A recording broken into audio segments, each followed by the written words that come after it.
Thank you to everyone for joining us today for this week's entertainment panel. And TGIF, we are here in studio to speak on some interesting topics coming up here. But, you know, we got some good projects that have been coming out in theaters and are soon to be coming out. So it's going to be really good. But this first one is going to be very interesting. I think a lot of people are very intrigued by this trailer. You probably saw it even on social media. I know we both saw it on TikTok. So this is going to be really cool. This one's called Saltburn, and this one has some well-known actors in it. But if you've seen the trailer, you kind of have no idea what's going on.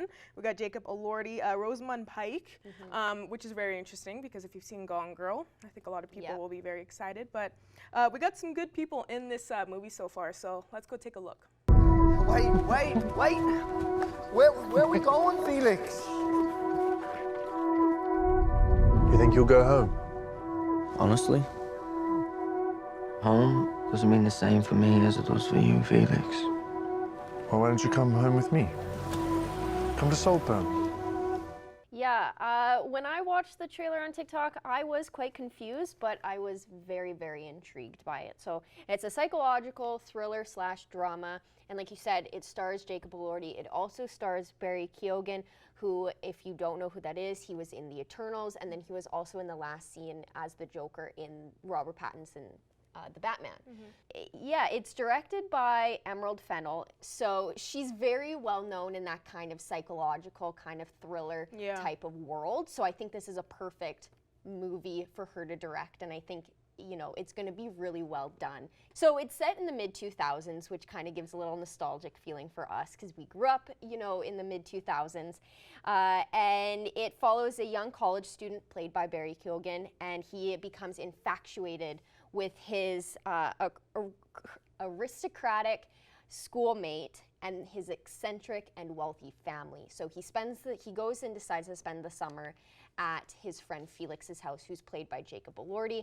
And, you know, we see a lot of fun parties that he attends, a little bit odd parties. It kind of gave me a little bit of Great Gatsby vibes, where you had that, you know, guy from the outside kind of stepping into this aristocratic world. And yeah, we don't really know too much. Yeah, 100%. And I think a lot of people in the comments, like through social media and all that, they were saying like, this is a very cool trailer. We're not used to having trailers that don't tell us too much. And a lot of people like that because like you said, you know, keeps it, you're intrigued by it. You're like, what is going on here? And you know, we got the Euphoria fans out there. You got Jacob Elordi that's going to be in it. And it's nice to see that we got some up and coming actors that maybe, you know, they might be the new legends moving into the spots now in the acting world. So I think it's good that we have some good options with this project to kind of show off those acting abilities, and hopefully it's not too scary of a film, but I hope it's a good thriller. I really do hope so. So like you said, we got lots of time to be able to catch up on it and everything, since it won't be coming out till November. So make sure to go check out Saltburn. Yes. And now we have one that came out today, actually, and this is Denzel Washington fans, Equalizer 3. And crazy to know that this is still continuing on here, but good for Denzel, man. Good for him. There's some good action. So let's take a look at the trailer.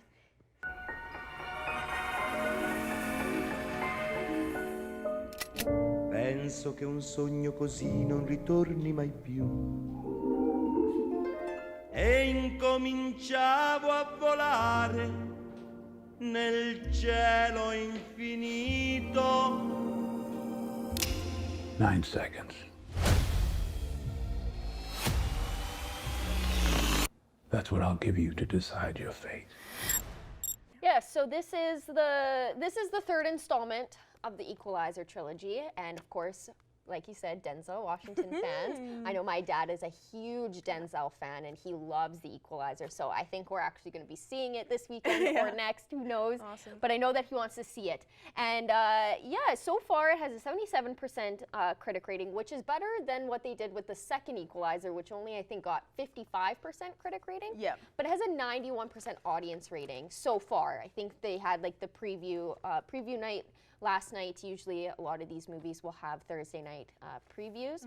And it's projected to gross domestically within the US and Canada $28 to $30 million.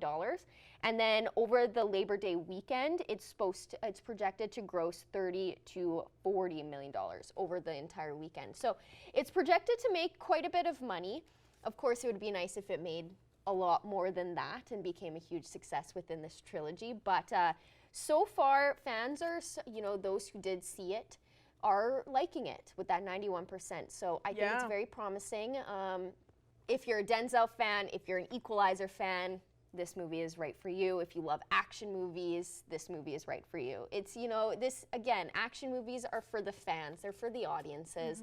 And, if you're a huge action fan, definitely add this to your list. Yeah, exactly. It's not going to be some, Oscar-worthy good drama. And who knows? Like, there probably is action movies out there. It's Denzel. Yeah, so Denzel right there, it's Denzel. That's Oscar-worthy enough. Yeah. You see Denzel, and you're like, yeah, that's good. I gotta watch it. Yeah, Gotta and good see for it. him. Like, honestly, continuing on, But no, that one is out this weekend, and like you said, probably premiered last night in some spots. So you can go out this weekend and go check out Equalizer 3. Here, it's supposed to be good, but unfortunately, that's all the time we have for this week's entertainment panel, and this one will be my last one. So thank you, everybody, for having me and joining me each Friday with Abby St. John. It's been great. So thank you, everybody, and have a great weekend.